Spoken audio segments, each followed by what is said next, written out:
ഹരേ കൃഷ്ണ. ഹരേ കൃഷ്ണ മാതാജി. മാതാജി. ഹരേ കൃഷ്ണ. ഹരേ ഹരേ കൃഷ്ണ മാതാജി. ഹരേ കൃഷ്ണ മാതാജി. ഹരേ കൃഷ്ണ മാതാജി. ഓം അജ്ഞാനതിമിരാന്ധസ്യ ജ്ഞാനാഞ്ജനശലാഖയാ ചക്ഷുരുന്മീലിതം യേന തസ്മൈ ശ്രീഗുരുവേ നമഃ. ശ്രീചൈതന്യമനോഭീഷ്ടം സ്ഥാപിതം യേന ഭൂതലേ സ്വയം രൂപ കഥാ മഹ്യം ദദാതി സ്വപദാന്തികം. വന്ദേഹം ശ്രീഗുരോ ശ്രീയൂതപദകമലം ശ്രീഗുരുൻ വൈഷ്ണവാംശ്ച ശ്രീരൂപം സാഗ്രജാതം സഹഗണ രഘുനാഥാന്വിതം തം സജീവം സാദ്വൈതം സാവധൂതം പരിജനസഹിതം കൃഷ്ണ ചൈതന്യദേവം ശ്രീരാധാകൃഷ്ണപാദാൻ സഹഗണ ലളിത ശ്രീ വിശാഖാന്വിതാംശ്ച. ഹേ കൃഷ്ണ കരുണാ സിന്ധോ ദീനബന്ധോ ജഗത്പദേ ഗോപേശ ഗോപികാകാന്ത രാധാകാന്ത നമോസ്തുതേ. തപ്തകാഞ്ചന ഗൗരാംഗീ രാധേ വൃന്ദാവനേശ്വരി വൃഷഭാനുസുതേ ദേവി പ്രണമാമി ഹരിപ്രിയേ. വാഞ്ചാകൽപതരുഭ്യശ്ച കൃപാ സിന്ധുഭ്യ ഏവ ച പതിതാനാം പാവനേഭ്യോ വൈഷ്ണവേഭ്യോ നമോ നമഃ. നമോ വിഷ്ണുപാദായ കൃഷ്ണപ്രേഷ്ഠായ ഭൂതലേ ശ്രീമതേ ജയപതാക സ്വാമിനിധി നാമിനേ നമ. ആചാര്യപാദായ നിതായ കൃപപ്രദായിനേ ഗൗരകഥാധാമധായ നഗരഗ്രാമധാരിണേ നമോ വിഷ്ണുപാദായ കൃഷ്ണപ്രേഷ്ഠായ ഭൂതലേ ശ്രീമതേ ഭക്തിവേദാന്ത സ്വാമിനിധി നാമിനേ. നമസ്തേ സാരസ്വതേ ദേവേ ഗൗരവാണി പ്രചാരിണേ നിർവിശേഷ ശൂന്യവാദി പാശ്ചാത്യദേശതാരിണേ. ജയ ശ്രീകൃഷ്ണ ചൈതന്യ പ്രഭു നിത്യാനന്ദ ശ്രീ അദ്വൈത ഗദാധര ശ്രീവാസാദി ഗൗരഭക്തവൃന്ദ. ഹരേ കൃഷ്ണ കൃഷ്ണ കൃഷ്ണ ഹരേ ഹരേ ഹരേ രാമ രാമ രാമ ഹരേ ഹരേ. ഓം നമോ ഭഗവതേ വാസുദേവായ. ഓം നമോ ഭഗവതേ വാസുദേവായ. ഓം നമോ ഭഗവതേ വാസുദേവായ. ശ്രീ ശ്രീ രാധാ ഗോവിന്ദ മന്ദിർ ഇസ്കോൺ മാംഗ്ലൂർ 18 ദിവസത്തെ ഭഗവത്ഗീത ക്ലാസ്സിലേക്ക് എല്ലാവർക്കും സ്വാഗതം. കേൾക്കുന്നുണ്ടല്ലോ അല്ലെ? ഉണ്ട് മാതാജി, ഉണ്ട്. ഹരേ കൃഷ്ണ. ഹരേ കൃഷ്ണ. നമ്മള് 5-ാമത്തെ അധ്യായം, ഇന്നലത്തെ അതീന്ദ്രിയ ജ്ഞാനം 4-ാമത്തെ അധ്യായത്തില് നമ്മൾ പഠിച്ചത് ഓർമ്മയുണ്ടോ? ഇന്നലെ നമ്മൾ എന്തൊക്കെയാ പഠിച്ചത്? നമ്മള് പഠിച്ചത് നമ്മൾക്ക് നമ്മളൊരു ആധ്യാത്മിക ഗുരുവിനെ കണ്ടെത്തി നമ്മൾക്ക് സംശയമുള്ള കാര്യങ്ങളെല്ലാം ചോദിച്ച് മനസ്സിലാക്കി അതിലൂടെ നമ്മളെ അജ്ഞാനത്തെ നീക്കി നമുക്ക് മുന്നോട്ട് പോകുന്നതിനെ കുറിച്ചുള്ള കാര്യങ്ങളൊക്കെയാണ് ഇന്നലെ മാതാജി പറഞ്ഞു തന്നത്. പിന്നെ നമ്മള് ചാതുർവർണ്ണ്യം 4 വർണ്ണങ്ങൾ സൃഷ്ടിച്ചത് എന്തിന്റെ അടിസ്ഥാനത്തിലാണ് ഭഗവാൻ സൃഷ്ടിച്ചത്? ചാതുർവർണ്ണ്യം ഭഗവാൻ എന്തിന്റെ അടിസ്ഥാനത്തിലാ സൃഷ്ടിച്ചത്? മനസ്സിലാക്കാൻ കഴിവുള്ള ഓരോ ജ്ഞാനത്തെയും മനസ്സിലാക്കാനുള്ള കഴിവിന്റെ അടിസ്ഥാനത്തിലാണ് ചാതുർവർണ്ണ്യം. അവരുടെ ഗുണത്തിന്റെയും അതുപോലെ കർമ്മത്തിന്റെയും അടിസ്ഥാനത്തിൽ. അപ്പൊ ഇന്നത്തെ നമ്മുടെ അധ്യായത്തിന്റെ പേര് കർമ്മയോഗം, അതായത് കൃഷ്ണാവബോധത്തിൽ പ്രവർത്തനം. നമ്മൾ കർമ്മയോഗം പഠിച്ചു അല്ലെ?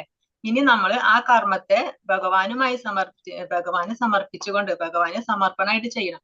കൃഷ്ണാവബോധത്തിൽ എങ്ങനെ നമുക്ക് കർമ്മം ചെയ്യാം അതിനെ പറ്റിയിട്ടാണ് നമ്മുടെ ഇന്നത്തെ അധ്യായത്തിൽ പഠിക്കുന്നത്. സന്യാസം കർമ്മണം കൃഷ്ണ പുനർയോഗം ച ശംസസി യശ്രേയ ഏതയോരേകം തന്മേ ബ്രൂഹി സുനിശ്ചിതം. അർജുനൻ പറയുന്ന ശ്ലോകാണ് 1-ാമത്തെ ശ്ലോകം. അർജുനൻ പറഞ്ഞു, കൃഷ്ണ, കർമ്മം ഉപേക്ഷിക്കണമെന്ന് ഒരിക്കൽ അങ്ങ് എന്നോട് ആവശ്യപ്പെടുന്നു. പിന്നെ ഭക്തി പുരസരം കർമ്മം അനുഷ്ഠിക്കാൻ പറയുന്നു. ഈ രണ്ടിലും വെച്ച് ശ്രേയസ്കരമായത് ഏതാണെന്ന് ദയവായി എനിക്ക് പറഞ്ഞു തരുമോ? അപ്പൊ ഇതേ ചോദ്യം തന്നെ അർജുനൻ മുമ്പും ചോദിച്ചിട്ടുണ്ട് ഭഗവാന്റെ അടുത്ത്. പക്ഷെ എന്താണ്, അർജുനന് ആ ഡൗട്ട് മാറിയിട്ടില്ല, സംശയം ഇപ്പോഴും പൂർണ്ണമായിട്ടും മാറിയിട്ടില്ല. അപ്പൊ വീണ്ടും അർജുനൻ ചോദിക്കുകയാണ് ഭഗവാന്റെ അടുത്ത്, കൃഷ്ണ, കർമ്മം ഉപേക്ഷിക്കണമെന്ന് പറഞ്ഞു. അതായത് കർമ്മമൊക്കെ ഉപേക്ഷിച്ചിട്ട് സന്യാസം എടുക്കണം, സന്യാസം എടുത്താൽ പൂർണ്ണത നേടാം എന്ന് അങ്ങ് സന്യാസത്തെ പറ്റി പറഞ്ഞു. പിന്നെ പറയാണ്, നമ്മൾ കർമ്മം ചെയ്യണം, കർമ്മം ഉപേക്ഷിക്കാൻ പാടില്ല, കർമ്മം ചെയ്യണം. എങ്ങനെ? ഭക്തി പുരസരം കർമ്മം അനുഷ്ഠിക്കണം എന്നും പറഞ്ഞു.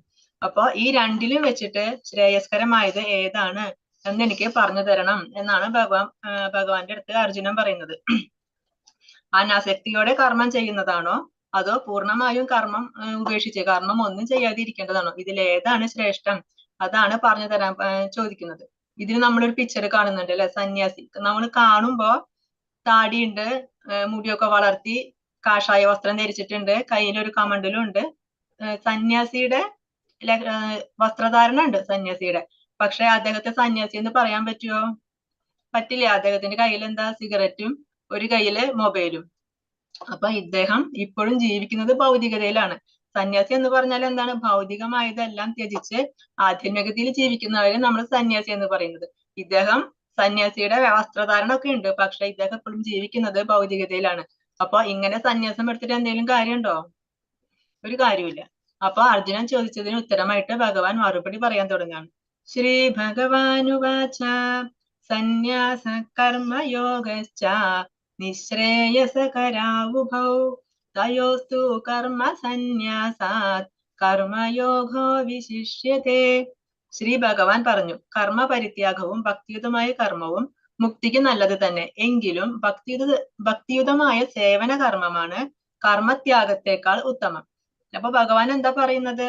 ഇത് രണ്ടും നല്ലതാണ്. കർമ്മ പരിത്യാഗം, അതായത് കർമ്മം ത്യജിച്ചുകൊണ്ടുള്ള സന്യാസം, അതും മുക്തിക്ക് നല്ലതാണ്. ഇനി ഭക്തിയുതമായ കർമ്മം, അതായത് നമ്മൾ കർമ്മം ചെയ്ത് നമ്മൾ ഭഗവാനെ സമർപ്പിച്ചുകൊണ്ട് ഫലമൊന്നും ആഗ്രഹിക്കാതെ കർമ്മം ചെയ്യുക, ഇത് രണ്ടും മുക്തിക്ക് നല്ലത് തന്നെയാണ്.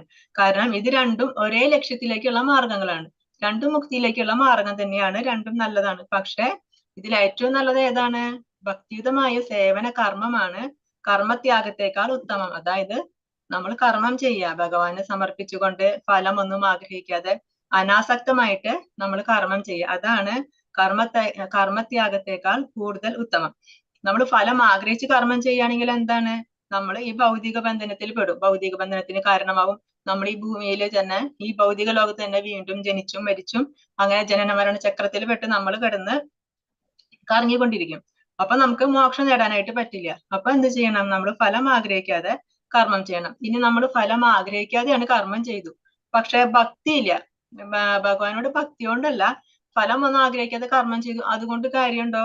അതിലും കാര്യമില്ല. അപ്പൊ എങ്ങനെ ചെയ്യണം? ഫലം ആഗ്രഹിക്കാൻ പാടില്ല, അനാസക്തമായിട്ട് ചെയ്യണം. പക്ഷെ അത് ഭഗവാന് സമർപ്പിച്ചുകൊണ്ട്, ഭഗവാനെ സെന്ററിൽ നിർത്തണം. ഭഗവാനെ സമർപ്പിച്ചുകൊണ്ട് നമ്മൾ കർമ്മം ചെയ്യുമ്പോഴേ അപ്പോഴാണ് ഭക്തി സേവനമാവുള്ളൂ. അങ്ങനെ നമുക്ക് മോക്ഷത്തിലേക്ക് എത്താൻ പാടുള്ളൂ. അല്ലാതെ ഭക്തി ഇല്ലാതെ നമ്മൾ ഇങ്ങനെ ചെയ്യുന്നത് കൊണ്ട് അത് കാര്യമില്ല. ഫലം ആഗ്രഹിക്കാതെ ഭക്തിയോടെ എല്ലാം ഭഗവാന് സമർപ്പിച്ച് ചെയ്യുക, അതിനെയാണ് നമ്മൾ എന്ത് പറയുന്നത്? കൃഷ്ണാവബോധം എന്ന് പറയുന്നത്. അങ്ങനെ ചെയ്യുന്ന കർമ്മം, ആ കൃഷ്ണാവബോധത്തോടു കൂടി നമ്മൾ ചെയ്യുന്ന ആ കർമ്മം, അത് നമ്മളെ മോക്ഷത്തിലേക്ക് നയിക്കും. അത് നമുക്ക് കർമ്മബന്ധനം ഉണ്ടാക്കുന്നില്ല, ആ കർമ്മം നമ്മളെ മോക്ഷത്തിലേക്ക് നയിക്കും. പിന്നെ ഒരു ഭക്തനറിയാം, ഈ നമ്മൾ ഈ ജീവിക്കുന്ന ഈ ഭൗതിക ലോകം, അതുപോലെ ഈ ആധ്യാത്മിക ലോകം, ഇവിടെ കാണുന്നതെല്ലാം, ഈ സകല പ്രപഞ്ചങ്ങളും, ഇതെല്ലാം ആരാ സൃഷ്ടിച്ചത്? ഇതെല്ലാം ഭഗവാനാണ് സൃഷ്ടിച്ചത്. എല്ലാം ഭഗവാന്റെ സൃഷ്ടിയാണ്. അപ്പൊ പിന്നെ ഇതൊക്കെ നമ്മുടെയാണെന്ന് നമുക്ക് പറയാൻ പറ്റുമോ? ഇല്ല, ഇതെല്ലാം ഭഗവാന്റെയാണ്. നമ്മുടെ എന്തെങ്കിലും ആണെങ്കിലല്ലേ നമുക്ക് ത്യജിക്കേണ്ട ആവശ്യമുള്ളൂ. പക്ഷെ ഈ കാണുന്നതെല്ലാം ഭഗവാന്റെയാണ്.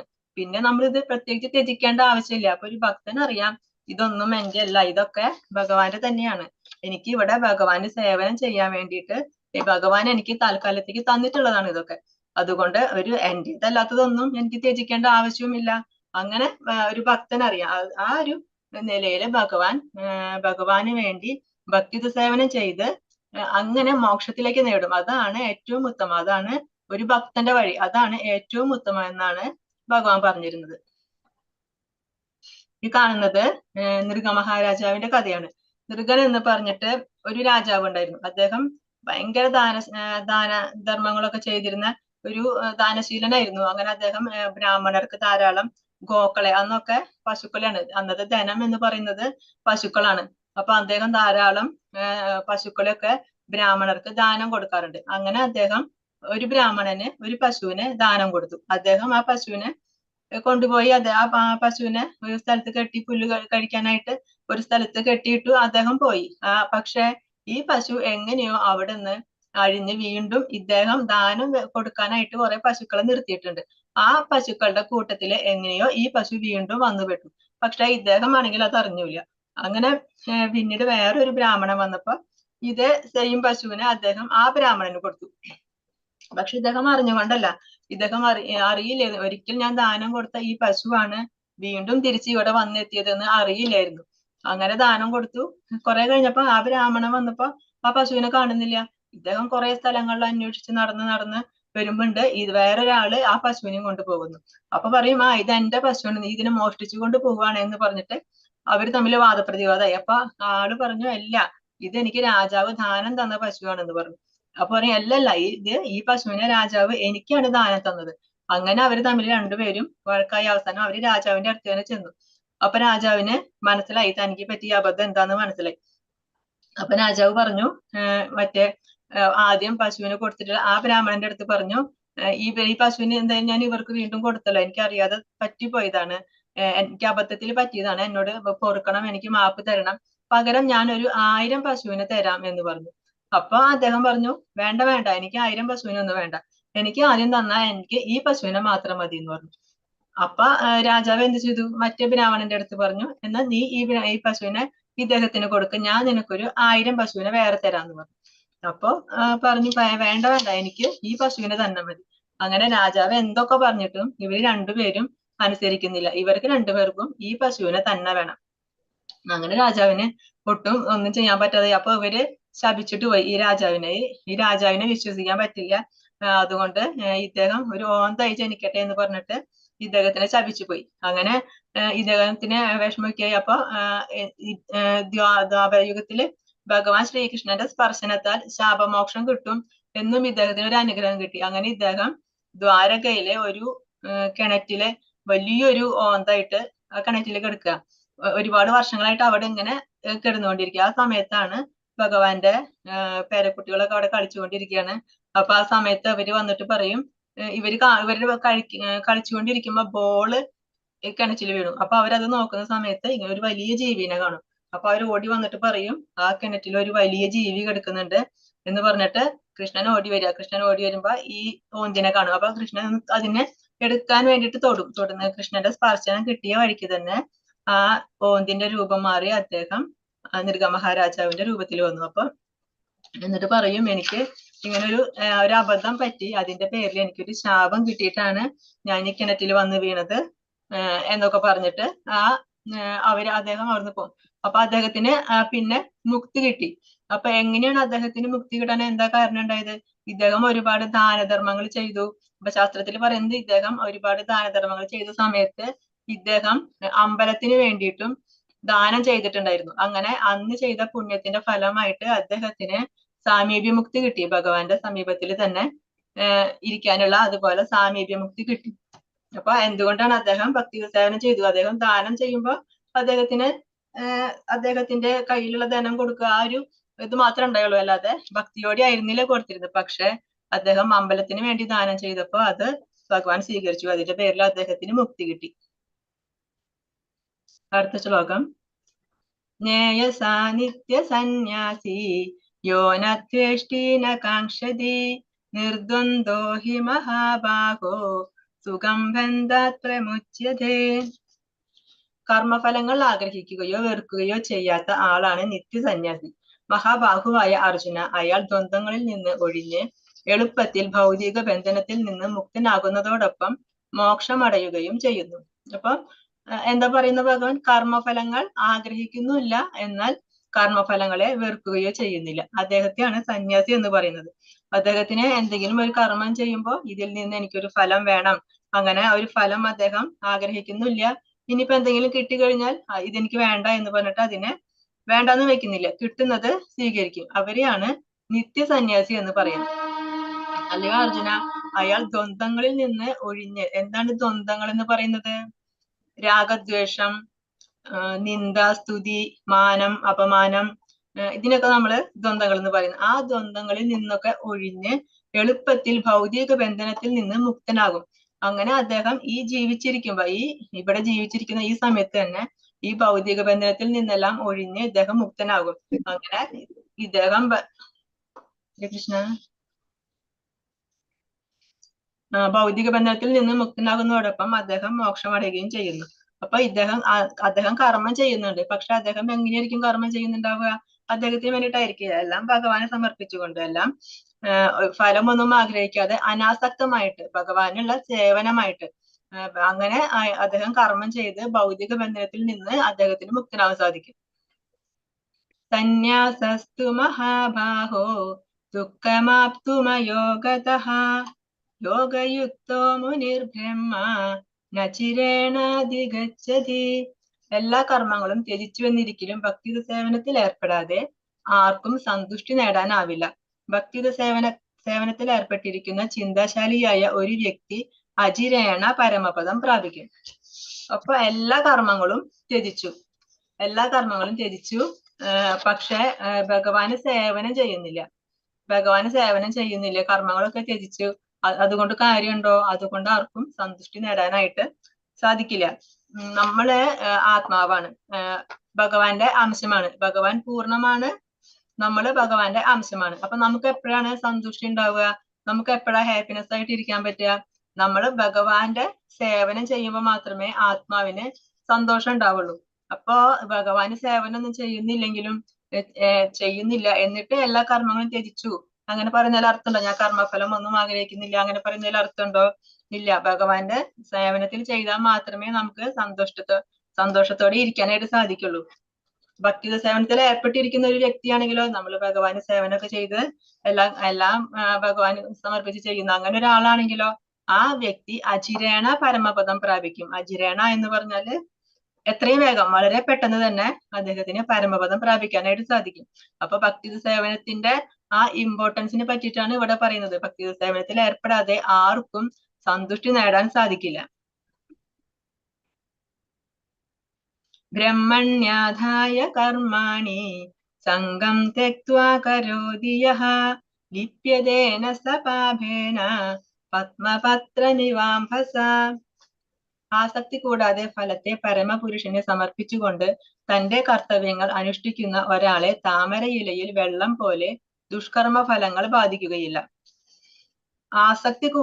ഒന്നിനോടും ആസക്തി കൂടാതെ ചെയ്യുന്ന കർമ്മത്തിന്റെ ഫലത്തില് ആ ഒരു ഗുണം എനിക്ക് കിട്ടണം, അതിലെ ആസക്തി കൂടാതെ ആ ഫലത്തെ എന്ത് ചെയ്യണം? ഭഗവാന് പരമപുരുഷന് സമർപ്പിച്ചുകൊണ്ട്. അത് ഞാൻ ആഗ്രഹിക്കുന്നില്ല, ഭഗവാന് സമർപ്പിക്കുന്നു. എനിക്ക് എന്താണ് ശ്രേഷ്ഠമായതെന്നുണ്ടെങ്കിൽ എനിക്ക് അത് ഭഗവാൻ തരും. അത് ഭഗവാൻ എന്താണോ തരുന്നത് അത് ഞാൻ സ്വീകരിക്കും. അങ്ങനെ ഒരു മെന്റാലിറ്റിയിൽ നമ്മൾ കർമ്മം ചെയ്യണം. അങ്ങനെ കർമ്മങ്ങൾ ചെയ്യുന്ന ആളെ താമരയിലയിൽ വെള്ളം പോലെ ദുഷ്കർമ്മ ഫലങ്ങൾ ബാധിക്കുകയില്ല എന്നാണ് പറയുന്നത്. താമര എവിടെയാ വളരുന്നത്? വെള്ളത്തിലാണ് അല്ലെ താമര വളരുന്നത്. പക്ഷെ ആ താമരയുടെ ഇലയില് ഈ വെള്ളം പിടിക്കില്ല. വെള്ളത്തിലാണ് വളരുന്നത് എന്നുണ്ടെങ്കിലും താമര ഇലയിൽ വെള്ളം നനയില്ല. അതുപോലെ ആയിരിക്കും നമ്മൾ കർമ്മം ചെയ്യുന്നുണ്ടെങ്കിലും ആ കർമ്മത്തിന്റെ ദുഷ്കർമ്മ ഫലങ്ങളൊന്നും അതൊന്നും നമ്മളെ ബാധിക്കില്ല. യുക്ത കർമ്മഫലം ത്യക്ത്വാ ശാന്തിമാപ്നോതി നൈഷ്ഠികീം അയുക്ത കാമകാരേണ ഫലേ സക്തോ നിബധ്യതേ. സ്ഥിരചിത്തനായ ഒരു ഭക്തൻ കർമ്മഫലങ്ങളെല്ലാം എനിക്ക് അർപ്പിക്കുന്നത് കൊണ്ട് സമ്പൂർണ്ണ സമാധാനം നേടുന്നു. എന്നാൽ ഈശ്വരനിൽ നിന്ന് വേർപെട്ടു നിൽക്കുന്നവൻ തന്റെ കർമ്മഫലങ്ങളിൽ അത്യാഗ്രഹിയാകിയാൽ അതിൽപ്പെട്ട് വലയുന്നു. സ്ഥിരചിത്തനായ ഒരു ഭക്തൻ, ആ ഭക്തൻ കർമ്മഫലങ്ങളെല്ലാം എനിക്ക് അർപ്പിച്ചുകൊണ്ട്, കർമ്മഫലങ്ങളെല്ലാം ഭഗവാൻ അർപ്പിച്ചുകൊണ്ട് ചെയ്യുന്നത് കൊണ്ട് അദ്ദേഹത്തിന് പൂർണ്ണ സമാധാനം നേടുന്നു. അതുകൊണ്ട് കാരണം അദ്ദേഹത്തിന് അയ്യോ ഇതിന്റെ ഫലം എന്തായിരിക്കും, ഇത് എങ്ങനെയായിരിക്കും, അതിന്റെ അങ്ങനെ ഒരു ടെൻഷൻ ഇല്ല, സമാധാനം കിട്ടുന്നു. കാരണം എന്താ? ഫലം ആഗ്രഹിക്കുന്നില്ല, എല്ലാം ഭഗവാന് സമർപ്പിച്ചുകൊണ്ടാണ് അദ്ദേഹം ചെയ്യുന്നത്. ഫലം ആഗ്രഹിക്കുമ്പോഴാണല്ലോ നമുക്ക് ഇതിന്റെ ഫലം എന്തായിരിക്കും, പിന്നെ അതിനെ കുറിച്ച് ഓർത്തിട്ടുള്ള ടെൻഷൻ ആയിരിക്കും. അപ്പൊ അങ്ങനെയുള്ള നമുക്ക് സമാധാനം ഇല്ലാതാവുന്നത്. ഇതെല്ലാം ഭഗവാനെ സമർപ്പിച്ചുകൊണ്ടിരിക്കുമ്പോ പിന്നെ നമുക്ക് അതിനെപ്പറ്റി ചിന്തിക്കേണ്ട ആവശ്യമില്ലല്ലോ. ഇതുകൊണ്ട് എനിക്ക് എന്ത് ഗുണം കിട്ടും, ഇതിൽ എന്താണ് കിട്ടുന്നത്, അത് നമുക്ക് ചിന്തിക്കേണ്ട ആവശ്യമില്ല. അതുകൊണ്ട് അദ്ദേഹത്തിന് സമ്പൂർണ്ണ സമാധാനം നേടുന്നു. ഇനി നമ്മൾ കർമ്മം ചെയ്യുമ്പോൾ ആഗ്രഹിച്ച റിസൾട്ട് കിട്ടിയില്ല, നമ്മളിപ്പോ വിചാരിച്ചു ഇങ്ങനെ സംഭവിക്കും, പക്ഷെ നമ്മൾ വിചാരിച്ചതിന് ഓപ്പോസിറ്റാ സംഭവിച്ചത്, ആ റിസൾട്ട് കിട്ടിയില്ല. അപ്പൊ എന്ത് ചെയ്യും? പിന്നെ നമുക്ക് അതിന്റെ ടെൻഷനായി, പിന്നെ അതിന്റെ വിഷമങ്ങളായി. പക്ഷെ ഭഗവാനെ സമർപ്പിച്ച് ചെയ്യുമ്പോ എന്താണ്? ഇതിലൊന്നും നമ്മള് ആസക്തമല്ല. അപ്പൊ ഭഗവാൻ എന്താണോ നമുക്ക് തരുന്നത് അത് നമ്മൾ സ്വീകരിക്കും. അത് നല്ലതാണെങ്കിലും എങ്ങനെയായാലും നമ്മൾ എന്താ ചിന്തിക്കുക? ഇത് എനിക്ക് നല്ലതിന് വേണ്ടിയിട്ടാണ് ഭഗവാൻ എനിക്കിത് തന്നത്, ഇത് എനിക്ക് നന്മയ്ക്ക് ഉതകുന്നതാണ്. എന്ന് നമ്മൾ ഭഗവാനിൽ പൂർണ്ണമായി സമർപ്പിച്ച് ജീവിക്കുന്ന ഒരു ഭക്തൻ അങ്ങനെയാണ് ചിന്തിക്കുക. അപ്പൊ എല്ലാം അങ്ങനെ ചിന്തിക്കുന്നത് കൊണ്ട് അദ്ദേഹത്തിന് എപ്പോഴും സമാധാനമായിട്ട് ഇരിക്കാൻ സാധിക്കും. കാരണം ആ ഒരു എന്തിന്റെയും ഒരു വിഷമം അദ്ദേഹത്തിന് അനുഭവപ്പെടുന്നില്ല.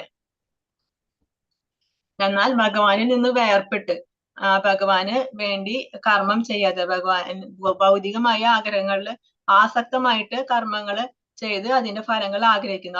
അവർക്ക് എന്താ സംഭവിക്കുക? അവർ അത്യാഗ്രഹിയാണ്. കാരണം ഒരു കർമ്മം ചെയ്തു, അതിനൊരു ഫലം കിട്ടി, അവർ ആഗ്രഹിച്ച ഒരു ഫലം കിട്ടി. അപ്പൊ അവരുടെ ആഗ്രഹം തീരുവോ? തീരില്ല. പിന്നെ അവർക്ക് അപ്പോഴേക്കും അടുത്ത ആഗ്രഹം വന്നു, പിന്നെ വേറെ കാര്യങ്ങൾ വന്നു.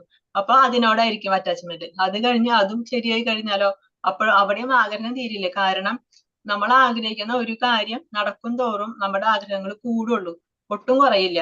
അപ്പൊ അവരങ്ങനെ അത്യാഗ്രഹിയായിട്ട് മാറും. പിന്നെ അവർ ഈ ആഗ്രഹങ്ങൾക്ക് പിന്നാലെ പിന്നാലെ പോയി അങ്ങനെ അതിൽ പെട്ട് വലയുന്നു. ന കർത്തൃത്വം ന കർമാണി ലോകസ്യ സൃജതി പ്രഭു ന കർമ്മഫല സംയോഗം സ്വഭാവസ്തു പ്രവർത്തതേ.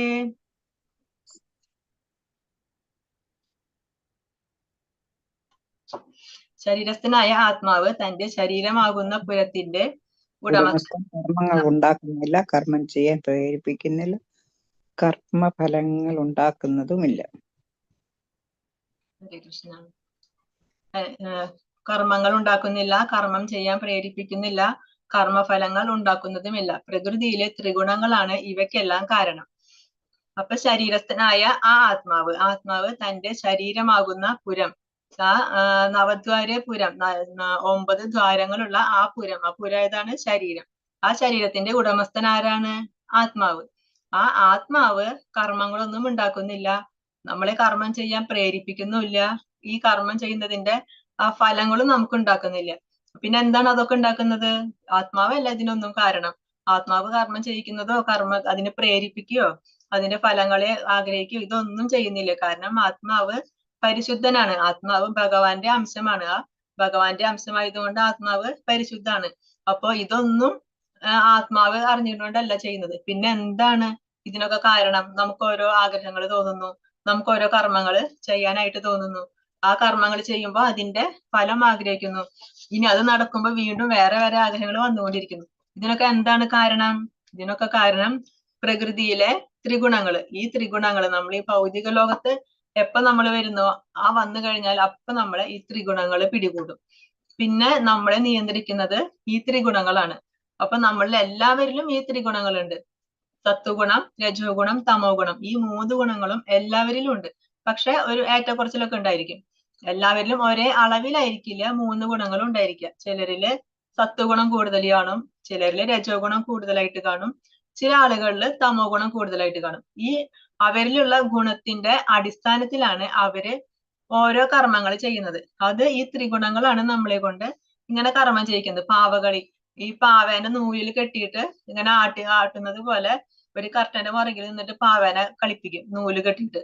അപ്പൊ ഇവര് നൂല് ചലിപ്പിക്കുന്നതിനനുസരിച്ചിട്ട് ഈ പാവകള് ചാടും, ചിരിക്കും, കരയും, വഴക്കിടും, മറിയും, അങ്ങനെയൊക്കെ ചെയ്യും. അതേപോലെ പക്ഷെ ഈ കർട്ടന്റെ പുറകിൽ നിൽക്കുന്ന ആളെ ആരും കാണില്ല. ഇതുപോലെയാണ് ത്രിഗുണങ്ങൾ നമ്മളെ ഇട്ട് കളിപ്പിക്കുകയാണ്.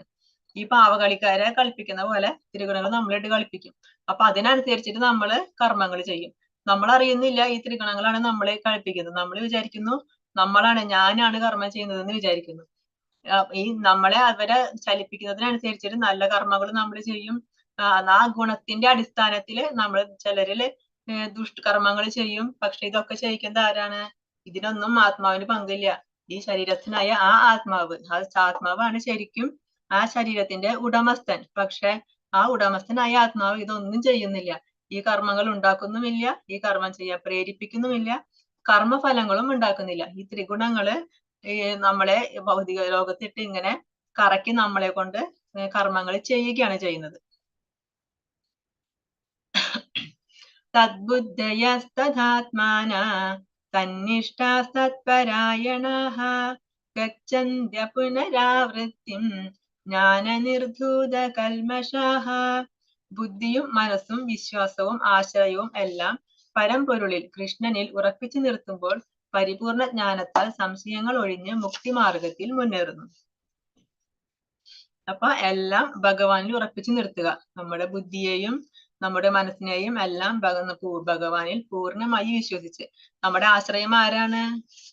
നമ്മുടെ ആശ്രയം ഭഗവാനാണ്. ആ ഭഗവാനിൽ നമ്മൾ പൂർണ്ണമായിട്ട് ഉറപ്പിച്ച് നിർത്തുമ്പോൾ നമ്മള് ജ്ഞാനം കൊണ്ട്, പരിപൂർണ ജ്ഞാനത്താൽ സംശയങ്ങൾ ഒഴിഞ്ഞ് മുക്തി മാർഗത്തിൽ മുന്നേറുന്നു.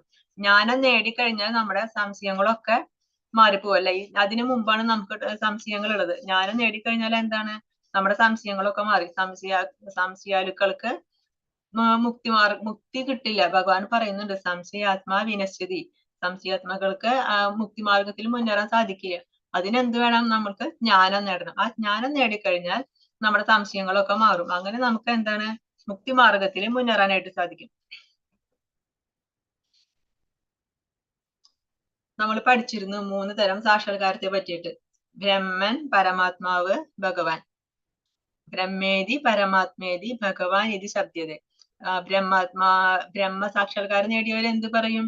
ഭഗവാൻ എന്ന് പറയുന്നത് ഒരു ലൈറ്റ് ആണ്, ബ്രഹ്മജ്യോതി. നമ്മൾ മരിച്ചു കഴിഞ്ഞാൽ എന്താണ്? ഈ ബ്രഹ്മജ്യോതിയിൽ വന്ന് ലയിക്കും. അവർക്ക് അത്രേ ഉള്ളൂ. ഭഗവാൻ എന്ന് പറഞ്ഞാൽ കഴിഞ്ഞു. ഈ ബ്രഹ്മജ്യോതി, ഈ ലൈറ്റ്, ഇതിനപ്പുറത്തോട്ട് അവർക്കറിയില്ല. ഭഗവാൻ എന്ന് പറയുന്ന ആ ഒരു സത്യത്തെ അവർക്കറിയില്ല. നമ്മൾ മരിക്കുമ്പോ ആത്മാവ് വന്നിട്ട് ഈ ബ്രഹ്മജ്യോതിയിൽ ലയിച്ചു. അതോടുകൂടി നമുക്ക് മുക്തി കിട്ടി. അതാണ് ബ്രഹ്മസാക്ഷാത്കാരം നേടിയവരുടെ വിശ്വാസം. ഇനി കുറച്ചുകൂടി ജ്ഞാനം നേടിയവര്, കുറച്ചുകൂടി ഭഗവാനെ സാക്ഷാത്കരിച്ചവര്, അവര് പറയും ഭഗവാൻ എന്ന് പറയുന്നത് പരമാത്മാവാണ്. ആ പരമാത്മാവാണ് നമ്മുടെ എല്ലാവരുടെയും ഹൃദയത്തിൽ ഇരിക്കുന്നത്. നമുക്കെല്ലാം ജീവൻ, നമുക്കെല്ലാം ഉണ്മ തരുന്നത് ഈ പരമാത്മാവാണ്. ആ പരമാത്മാവാണ് ഭഗവാൻ. എന്നാൽ അവരുടെ വിശ്വാസം ഭഗവാൻ ഈ ഹൃദയത്തിൽ ഇരിക്കുന്ന പരമാത്മാവാണെങ്കിലും ഈ ഭഗവാന് രൂപമില്ല. അങ്ങനെ ഭഗവാന് രൂപമില്ല എന്ന് വിശ്വസിക്കുന്നവര്. പിന്നെ ഭക്തര്, ഭഗവാനെ സേവനം ചെയ്യുന്ന ഭഗവാന്റെ ഭക്തര്, ആ ഭക്തർക്ക് മാത്രമേ ഭഗവാനെ പൂർണ്ണമായിട്ട് മനസ്സിലാക്കിയിട്ടുള്ളൂ. അവരെയാണ് നമുക്ക് പൂർണ്ണ ജ്ഞാനം നേടിയവര്. പൂർണ്ണമായി ആത്മസാക്ഷാത്കാരം നേടിയവരാണ് ഭക്തര്. ഭക്തര് എന്ത് പറയും? ഭക്തർക്ക് അറിയാം ഭഗവാന് രൂപമുണ്ട്, ഭഗവാന് ധാമുണ്ട്. അങ്ങനെ അവരെ നമുക്ക് ഭഗവത് സാക്ഷാത്കാരം പൂർണ്ണമായും നേടിയവരെന്ന് പറയും. ബ്രഹ്മസംഹിതയിലെ ഒരു ശ്ലോകമുണ്ട്, വേദേഷു ദുർലഭ മധുർലഭ ആത്മഭക്തോ. അതായത് വേദങ്ങൾക്ക് ഞാൻ ദുർലഭനാണ്, എന്നെ മനസ്സിലാവില്ല. പക്ഷെ എന്നെ ആർക്ക് മനസ്സിലാവും? എന്റെ ഭക്തർക്ക് ഞാൻ അദുർലഭനാണ്. എന്റെ ഭക്തർക്ക് മാത്രമേ ഭഗവാനെ മനസ്സിലാവൂ എന്ന് പറയുന്നുണ്ട്. ഒരു ചെറിയ കഥയുണ്ട്. അതായത് കുറച്ച് ആളുകൾ കൂടെ ട്രെയിൻ കാണാനായിട്ട് പോവുക. അപ്പൊ അവര് ട്രെയിൻ എന്താണ് എന്ന് അവർക്ക് അറിയില്ല, അവർ ഇതുവരെ കണ്ടിട്ടില്ല. അപ്പൊ അവർ ആദ്യമായിട്ടാണ് ട്രെയിൻ കാണാൻ പോകുന്നത്. അങ്ങനെ അവര് പോയി കുറെ കഴിഞ്ഞ് നോക്കുമ്പോ ട്രെയിൻ വരുന്നുണ്ട്, ഒരു ശബ്ദം കേട്ടു. അപ്പൊ നോക്കുമ്പോ അകലെ നിന്ന് ഒരു ലൈറ്റ് കാണുന്നുണ്ട്. അപ്പൊ കുറച്ച് പേര് പറഞ്ഞു, അതെ ട്രെയിൻ വന്നു, കണ്ടു എന്ന് പറഞ്ഞിട്ട് കുറച്ച് പേര് പോയി. അപ്പൊ അവരെന്ത് പറഞ്ഞു? ആ ട്രെയിൻ എന്ന് പറയുന്നത് ഒരു ശബ്ദം കേൾക്കാം, ഒരു ലൈറ്റ് കാണാം, ഇതാണ് ട്രെയിൻ. അങ്ങനെ കുറച്ച് പേര് പോയി. അവരാണ് ബ്രഹ്മസാക്ഷാത്കാരം നേടിയവര്. അതായത് പൂർണ്ണമായിട്ടും കണ്ടില്ല, കുറച്ച് കണ്ടപ്പോഴേക്കും എല്ലാം ഞങ്ങൾക്ക് മനസ്സിലായി എന്ന് പറഞ്ഞു പോയവര്. ബാക്കിയുള്ളവര് അവിടെ നിന്നു, ഇല്ല ഇനിയും എന്തോ ട്രെയിൻ വന്നിട്ടില്ല, ഇനിയും അറിയാനുണ്ട് എന്ന് പറഞ്ഞിട്ട് വന്നു. നോക്കിയപ്പോ ട്രെയിൻ പതുക്കെ അടുത്തെത്തി കഴിഞ്ഞപ്പോ ആ ട്രെയിൻ കണ്ടു. അപ്പൊ കുറച്ചു പേര് പറഞ്ഞു, ഇതാണ് ട്രെയിൻ എന്ന് പറഞ്ഞിട്ട് അവരും തിരിച്ചു പോയി. പക്ഷെ ബാക്കി കുറച്ചു പേര് അവിടെ നിന്നു, ട്രെയിൻ അവിടെ നിന്നു. അവര് അതിന്റെ ഉള്ളിൽ കയറി, ഉള്ളിലൊക്കെ ആകെ നോക്കി, എന്തൊക്കെയുണ്ട്, അവിടെ സീറ്റ് ഉണ്ട്, അവിടെ ബെർത്ത് ഉണ്ട്, ഇതൊക്കെ കുറെ ബോഗികളുണ്ട്, ഇതൊക്കെ കണ്ട് തൊട്ടൊക്കെ മനസ്സിലാക്കി. അവരാണ് ശരിക്കും ആ ട്രെയിൻ എന്താണ്, അതിൻ്റെ ഉള്ളിൽ എന്താണ് എന്ന് പൂർണ്ണമായിട്ടും മനസ്സിലാക്കിയത്. അപ്പൊ അതുപോലെയാണ് ഭഗവത് സാക്ഷാത്കാരം നേടിയവര്. ഭക്തരാണ് ഭഗവാനെ പൂർണ്ണമായിട്ടും മനസ്സിലാക്കിയവര്.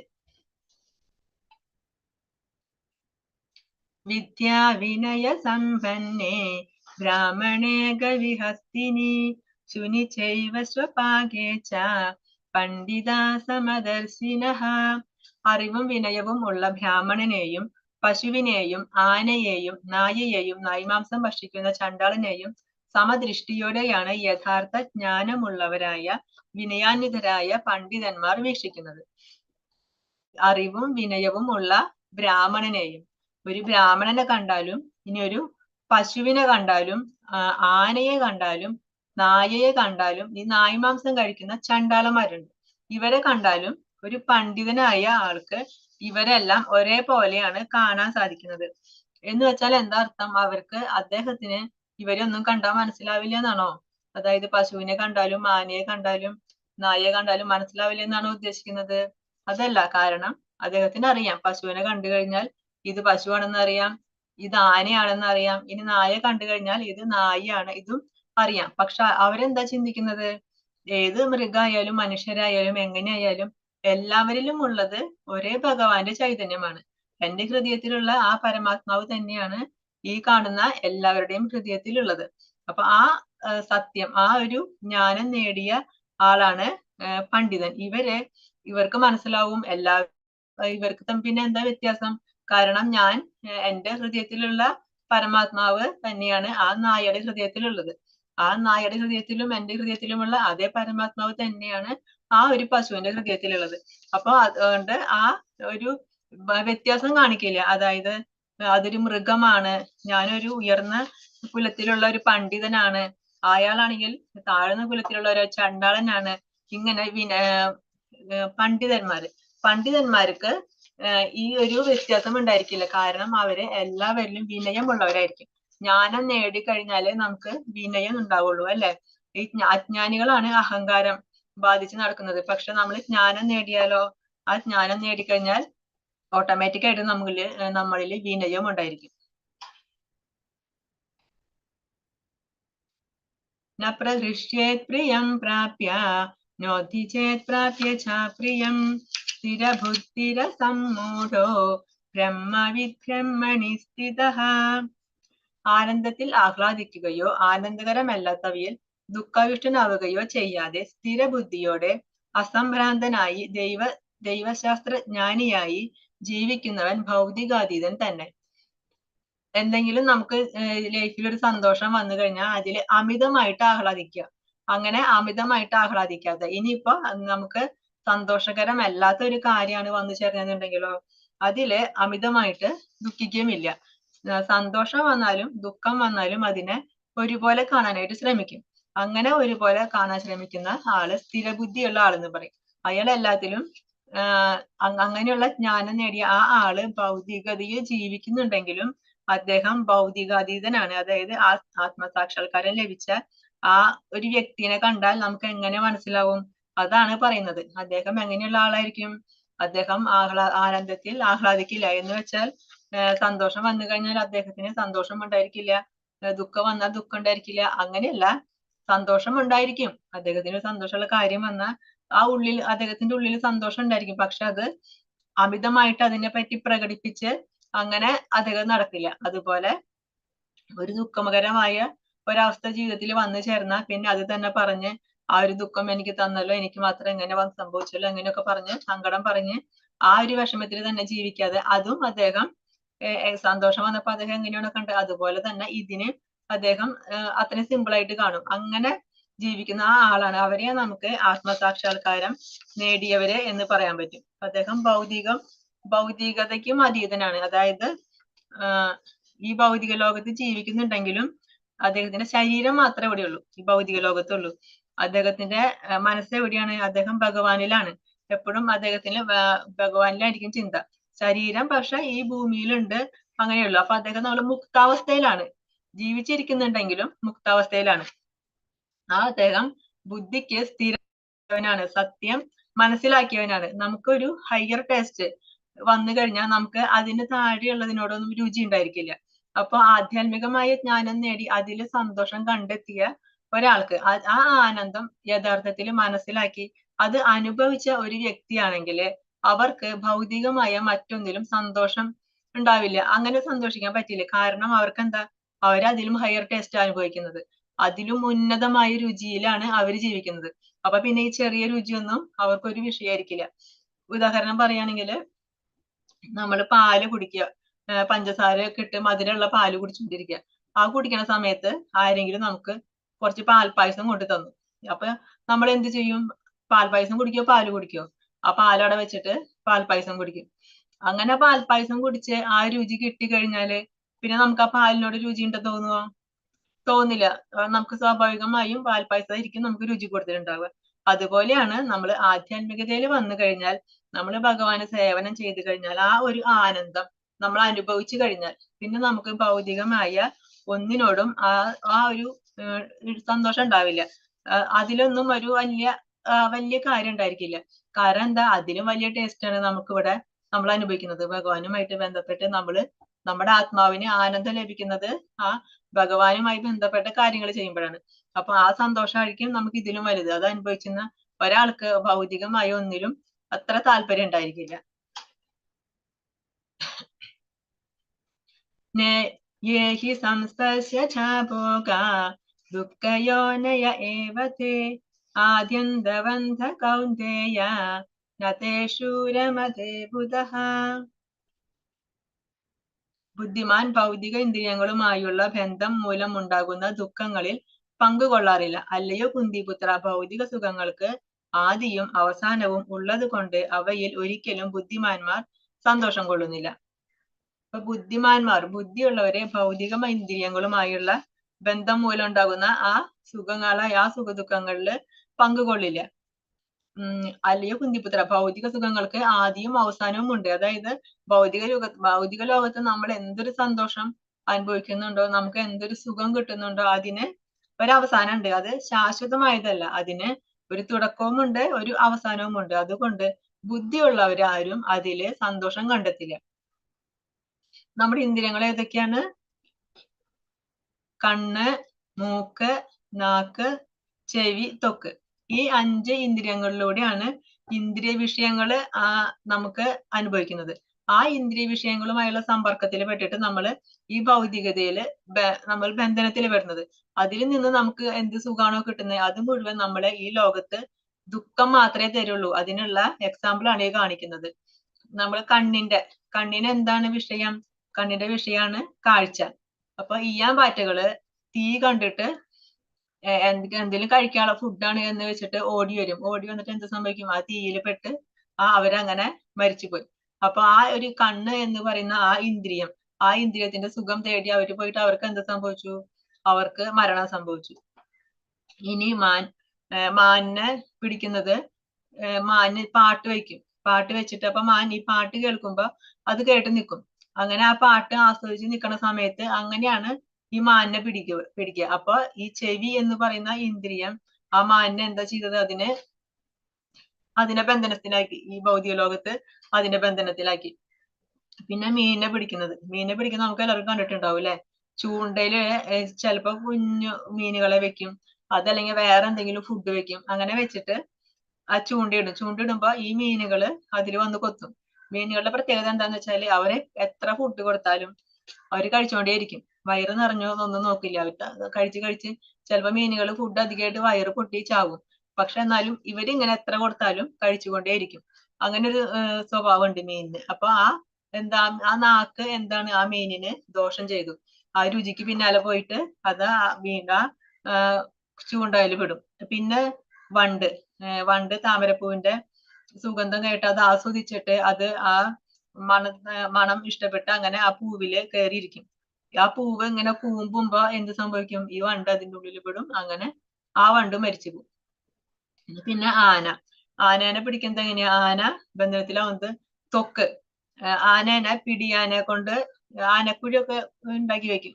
ആനനെ പിടിക്കാനായിട്ട് കുഴിയൊക്കെ കുത്തി അതിന്റെ മുകളില് പുല്ലും അതുപോലെ കുഴി കാണാതിരിക്കാൻ ഓരോന്നൊക്കെ വെച്ച് അങ്ങനെ മൂടി വെക്കും. എന്നിട്ട് വേറെ പിടിയാനേനെ കൊണ്ടുവന്നിട്ട് ഈ ആനയുടെ അടുത്ത് നിർത്തി അങ്ങനെ ഈ ആന അവർ തമ്മിൽ തൊട്ടുരുമി ഇങ്ങനെ സ്നേഹത്തോടെ നടന്ന് വരും. അപ്പൊ ഇതിന്റെ അടുത്ത് എത്തുമ്പോ പിടിയാന മാറിപ്പോവും, ഈ ആന കുഴിയിൽ വീഴും. അങ്ങനെ ട്രെയിൻ ചെയ്തിട്ടാണ് ഈ ആനകളെ പിടിക്കുക. അപ്പൊ ഈ ഇന്ദ്രിയങ്ങൾ മുഴുവൻ നമ്മളെ ബന്ധനത്തിലാക്കും. ഈ ഇന്ദ്രിയങ്ങൾ നമുക്ക് ദുഃഖങ്ങൾ മാത്രമേ തരുള്ളൂ എന്നുള്ളതിന്റെ എക്സാമ്പിൾ ആണ് ഈ പറഞ്ഞത്. ലഭന്തേ ബ്രഹ്മ നിർവാണം ഋഷയ ക്ഷീണ കൽമഷാഃ ചിന്നദ്വൈധായതാത്മാന സർവഭൂതഹിതേ രതാഃ.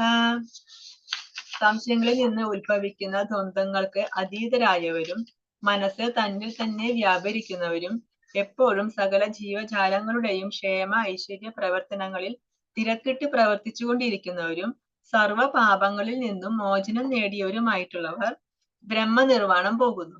അപ്പൊ എങ്ങനെയുള്ളവരെ ബ്രഹ്മനിർവാണം പോകുന്നത്?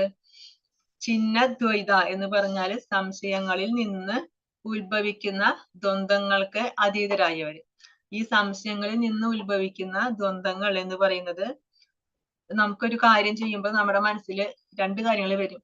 ഇത് ചെയ്യണോ, അതോ ഇത് ചെയ്യണ്ടേ, ഇനി ഇതാണോ നല്ലത്, അതോ അതാണോ നല്ലത്, ഇതാണോ ശരി അല്ലെങ്കിൽ അതാണോ ശരി, ഇതാണോ എനിക്ക് മേന്മ തരുന്നത് അല്ലെങ്കിൽ എനിക്ക് നന്മ തരുന്നത് അതാണോ, ഇങ്ങനെയുള്ള സംശയങ്ങളുണ്ടാവും. നമ്മൾ എന്തൊരു കാര്യം ചെയ്യുമ്പോഴും ഇങ്ങനെ ഒരു ഡൗട്ട് നമ്മുടെ ഉള്ളിലുണ്ടാവും. അപ്പൊ അതിനാണ് പറയുന്നത് സംശയങ്ങളിൽ നിന്ന് ഉത്ഭവിക്കുന്ന ആ ദ്വന്ദ്ങ്ങൾ.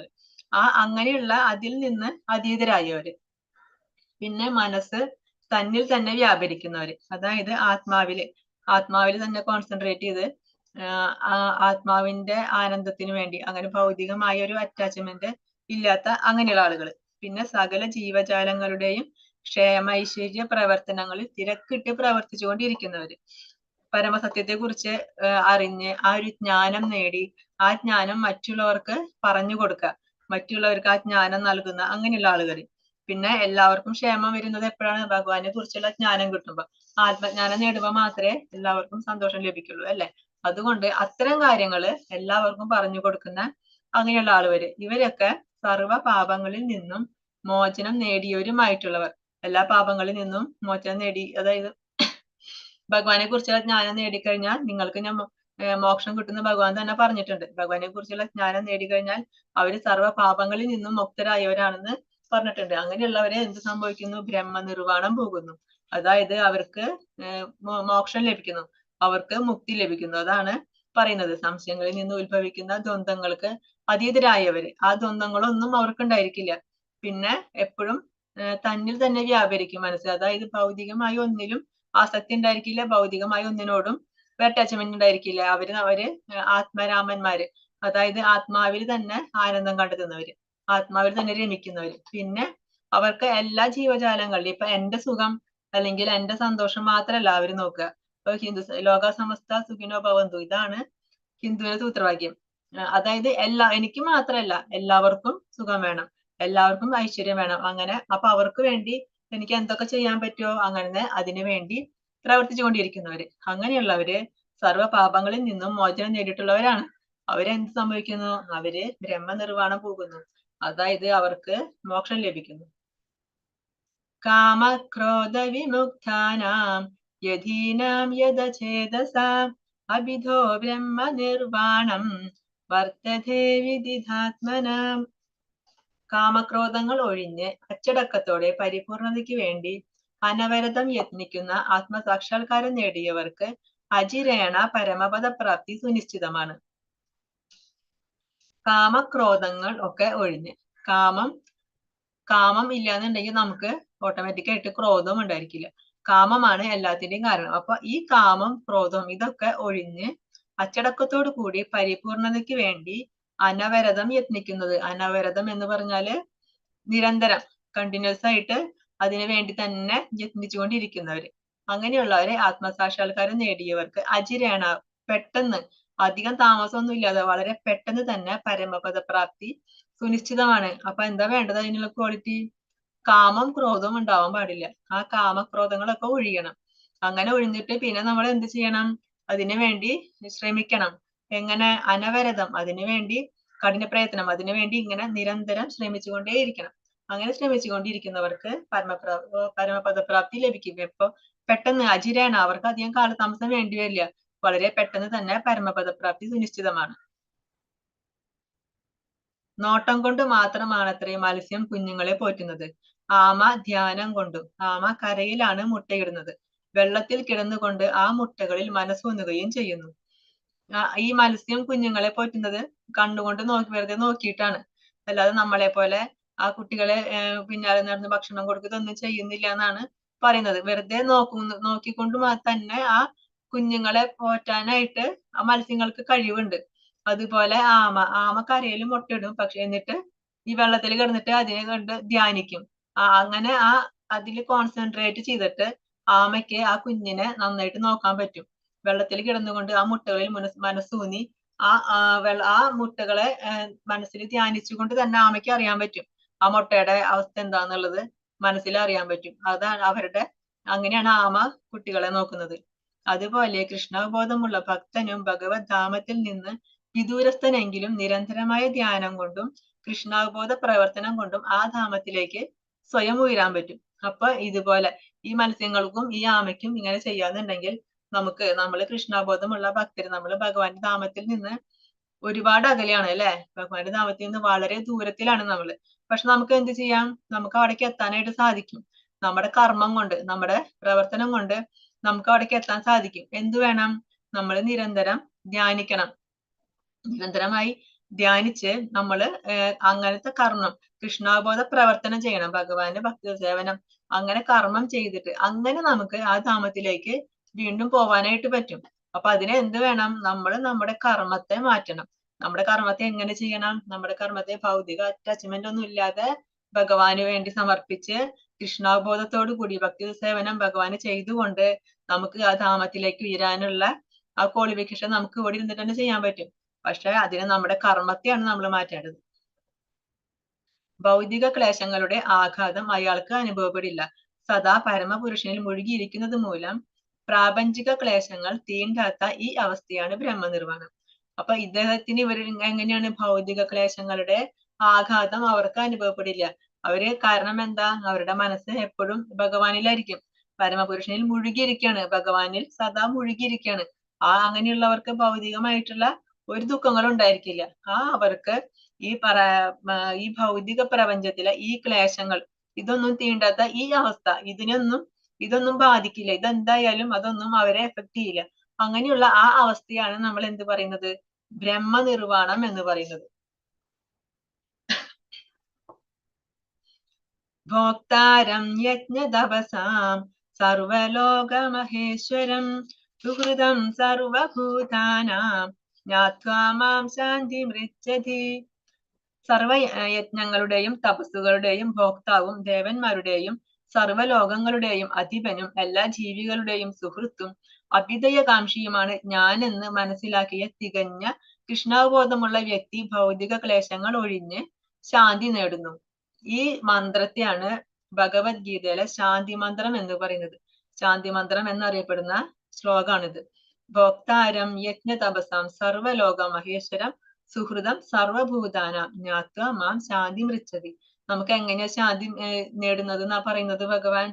ഭോക്താരം യജ്ഞ തപസാം, സർവ യജ്ഞങ്ങളുടെയും സകല തപസ്സുകളുടെയും ഭോക്താവ് ആരാണ്, ഭഗവാനാണ്.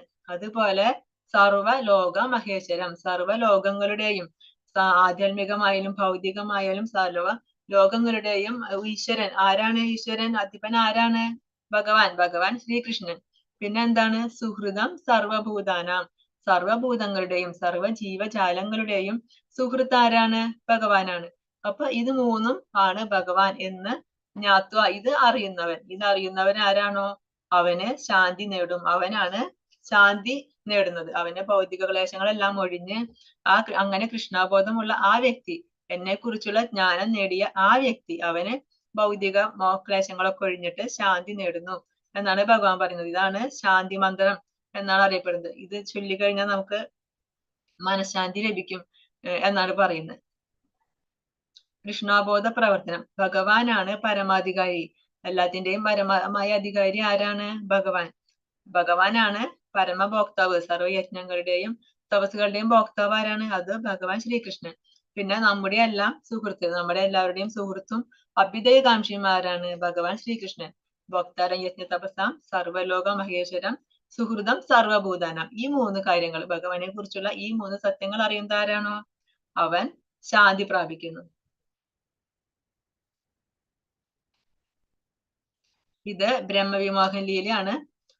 ഭഗവാന്റെ, അതായത് ബ്രഹ്മാവ് വരുമ്പോ ഭഗവാൻ കൃഷ്ണാവതാരമൊക്കെ എടുത്തിട്ട് വൃന്ദാവനത്തിൽ ഒരു ദിവസം കാണാൻ വരികയാണ് ബ്രഹ്മാവ് വരുമ്പോ എന്താ കാണുന്നത്, ഭഗവാൻ ഈ സകല ഗോപാലന്മാരോടും കൂടി ഇരുന്ന് ഭക്ഷണം കഴിക്കുക. എങ്ങനെയാ കഴിക്കുന്നത്, അവര് കഴിക്കുന്ന ഭക്ഷണത്തിന്റെ അതൊക്കെ എടുത്ത് ഭഗവാൻ കഴിക്കും. ഇനി അവര് കഴിച്ചത് അവരുടെ വായിൽ നിന്നൊക്കെ എടുത്തിട്ട് ഭഗവാൻ കഴിക്കുന്നു. അങ്ങനെ അവരുടെ ഉച്ഛിഷ്ടം കഴിക്കുന്നു. ഇതൊക്കെ കണ്ടപ്പോ ബ്രഹ്മാവിന് സംശയം തോന്നി, ഇത് തന്നെയാണോ ഭഗവാൻ, ഇത് കൃഷ്ണൻ തന്നെയാണോ. ഭഗവാനെ ഒരു സംശയിച്ചു ഒരു നിമിഷം. അപ്പൊ ഭഗവാൻ എന്ത് ചെയ്തു, അത് പരീക്ഷിക്കാൻ വേണ്ടിയിട്ട് കൃഷ്ണൻ കാണാതെ ആ പശുക്കുട്ടികളൊക്കെ അവിടുന്ന് മാറ്റി ഒളിപ്പിച്ചു. ഇവര് ഭക്ഷണം കഴിച്ചു നോക്കുമ്പോ കുട്ടികളെ കാണാനില്ല. അപ്പൊ കുട്ടികൾ ഗോപന്മാര് പറയും, അയ്യോ കൃഷ്ണ, ഈ പശുക്കുട്ടികളൊന്നും കാണുന്നില്ലല്ലോ. അപ്പൊ പറയും, നിങ്ങളിവിടെ ഇരുന്ന് കഴിക്കേ, ഞാൻ പോയി നോക്കിയിട്ട് വരാം എന്ന് പറഞ്ഞിട്ട് കൃഷ്ണൻ അവിടുന്ന് എണീറ്റ് പോയി തിരിഞ്ഞു നോക്കുമ്പോ ഈ കുട്ടികളെയും കാണുന്നില്ല, ഈ ഗോപന്മാരെയും കാണുന്നില്ല. പക്ഷെ കൃഷ്ണന് മനസ്സിലായി ഇത് ബ്രഹ്മാവിന്റെ കളിയാണെന്ന് കൃഷ്ണന് മനസ്സിലായി. അങ്ങനെ ബ്രഹ്മാവ് അവരെ ഒളിപ്പിച്ചു വെച്ചിട്ട് ബ്രഹ്മാവ് വേറെ കാര്യത്തിന് വേണ്ടി പോയി. കൃഷ്ണൻ എന്ത് ചെയ്തു? എത്രയും പശുക്കുട്ടികൾ അവിടെ ഉണ്ടായിരുന്നോ, എത്രയും ഗോപന്മാർ അവിടെ ഉണ്ടായിരുന്നോ, ഭഗവാൻ അത്രയുമായിട്ട് വിസ്തരിച്ചു. അങ്ങനെ വീട്ടിലേക്ക് തിരിച്ചുപോയി. പിന്നെ കുറെ കാലത്തോളം, 1 വർഷക്കാലത്തോളം, ഭൂമിയിലെ 1 വർഷക്കാലത്തോളം ഈ ഗോപക്കുട്ടികളും ഈ പശുക്കുട്ടികളും ഒക്കെ ആയിട്ട് ഭഗവാൻ വൃന്ദാവനത്തിൽ അങ്ങനെ കളിച്ചു നടന്നു. ബ്രഹ്മാവ് പോയ കാര്യമൊക്കെ കഴിഞ്ഞ് തിരിച്ചു വന്ന് നോക്കുമ്പോണ്ട് ഞാൻ ആരൊക്കെയാണോ ഒളിപ്പിച്ചത് അവരൊക്കെ ദാ അവിടെ ഇരിക്കണു. കൃഷ്ണന്റെ കൂടെ എല്ലാ ഗോപന്മാരും ഉണ്ട്, എല്ലാ പശുക്കുട്ടികളും ഉണ്ട്. അപ്പൊ ബ്രഹ്മാവിന് സംശയായി, ഇപ്പൊ ഞാൻ കൊണ്ടുപോയില്ലേ. ബ്രഹ്മാവ് വീണ്ടും അവിടെ പോയി നോക്കി. അവിടെ പോയിപ്പോ ഞാൻ കൊണ്ടുപോയ ആൾക്കാരൊക്കെ അവിടെ ഉണ്ട്. അവരെ ബ്രഹ്മാവ് മായയില് മയക്കി കിടത്തിരിക്കുകയായിരുന്നു. അപ്പൊ അവരൊക്കെ അവിടെ മയങ്ങി കിടക്കുന്നുണ്ട്. പക്ഷെ കൃഷ്ണന്റെ കൂടെയും കുറെ കുട്ടികളും കുറെ ഗോപന്മാരും കുറെ പശുക്കുട്ടികളും എല്ലാം ഉണ്ട്. അപ്പൊ ബ്രഹ്മാവിന് ആകെ കൺഫ്യൂഷനായി. ബ്രഹ്മാവ് വീണ്ടും നോക്കി നിന്ന് എല്ലാവർക്കും എല്ലാം ഈ വിഷ്ണു രൂപങ്ങൾ, ഈ കാണുന്ന പശുക്കളാവട്ടെ ഈ ഗോപന്മാരാവട്ടെ നോക്കുമ്പോ കാണുന്നത് എല്ലാവരും എല്ലാം വിഷ്ണു രൂപങ്ങള്. അപ്പൊ ബ്രഹ്മാവിന് മനസ്സിലായി ഞാൻ ചെയ്തത് തെറ്റായി, ഞാൻ ഭഗവാനെ പരീക്ഷിച്ചു എന്ന് പറഞ്ഞ് തെറ്റ് മനസ്സിലായി. വേഗം ബ്രഹ്മാവ് എന്ത് ചെയ്തു? ഭഗവാന്റെ കാലിൽ വീണ് മാപ്പൊക്കെ ചോദിച്ചു. അങ്ങനെ ഭഗവാനെ പരീക്ഷിക്കാൻ വന്നതാണ്. പക്ഷെ ആ ബ്രഹ്മാവിനെ ഭഗവാൻ മോഹിപ്പിച്ചു.